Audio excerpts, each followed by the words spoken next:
Hi folks, I'm Greg Koch. I'm up here at Full Compass in beautiful Madison, Wisconsin, where they made me an offer I couldn't understand to show you a variety of delicious Fender items in the arsenal. And this one right here, the butane Olympic white Eric Clapton Stratocaster. Who is this Eric Clapton, you may ask? Well, if I have to tell you, perhaps you need counseling. But be that as it may, this particular instrument has some delicious accoutrements on it that I think you might find enlightening and bold. And first of all, it's got a vintagey neck on it, but what's interesting about it is it's got 22 frets, because sometimes you're in B and you just need to go, need that extra little push over the edge to cause a little trouble, because most Strats, older vintage Strats, only have 21, as you probably already know. But just in case you didn't, I thought I'd point that out. So this one also has 22, so you can reach up there and rock like a pagan warlord, if that's the way you like to roll. Now, the other thing that's interesting about this neck is that it has the vintage frets, which are the smaller frets, see? But it's got a flatter radius. It's a 9.5. So it's a little bit more playable. It's good for getting that crazy vibrato Eric Clapton likes to get.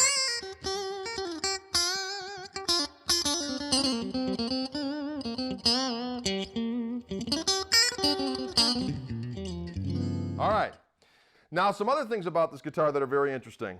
First of all, it has these noiseless pickups on it, which, as you would imagine, are noiseless. Crazy. And so that allows us to go into any kind of neon-infested place where we might be gigging, which, of course, sometimes the places we have to play in order to make a little money, you're set up next to a popcorn machine, and there's all kind of that's kind of buzzing going on. So because these are noiseless pickups, they're completely quiet. So you can go in any place and you can laugh at that neon and taunt it because it's not going to affect you. Now, some interesting electronics on board the Clapton guitar. It's got a preamp on it, and there's a battery in back, a 9-volt battery that lasts for a pretty long time, which is a good thing. But it's always on, and it gives you this nice glassy tone right from the get-go. Even if you don't actually engage the tone control preamp boost, it's always on just a little bit, so you get this nice glassy.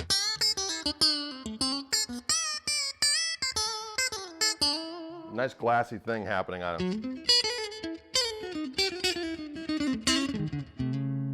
Got that, every time you hear Clapton do something clean, he's got that tone, it's because this preamp is engaged, okay? Now, as I said, it's always on whether you actually bring the tone control up at all, because here's the deal on this guitar. The volume works as a regular volume. The tone control is this TBX tone control, so about at 5, there's a little detent, so it's a little click.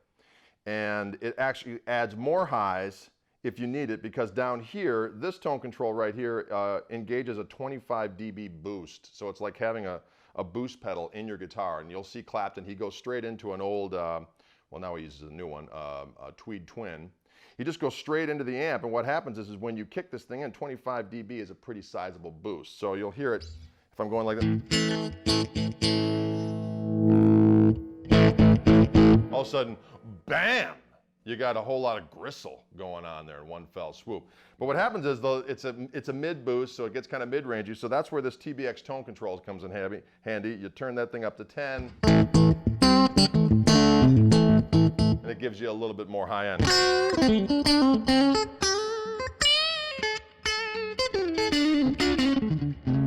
Turn it back down to get back to your regular Strat zone, or you can do any point in between. This knob does go up to 10, so you can get various different hues of gain, which is really, really nice. It's good for, you know, if you want to just fatten up the sound a little bit to get more humbucker-ish tones, you can get it with this guitar. So it's an excellent morsel to have, and it's kind of a nice hybrid of vintage and some modern ergonomics, but it's really a versatile guitar. Now, it comes with a block in the tremolo system, so the tremolo doesn't work, because that's the way Clapton likes it. So if you like to play guitar, a Strat, without using the tremolo arm and dealing with those tuning issues that may happen if you don't know what you're doing with it, which can happen. But you can easily take the wood block out of it, put the whammy bar in, set it up the way you want it, and let the good times roll. But it comes with the block in, which is fine and dandy if that's the way you like to roll. So it's basically like a souped up 50 Strat with this cool preamp on board. I hope you've enjoyed this brief tutorial, and we'll see you soon.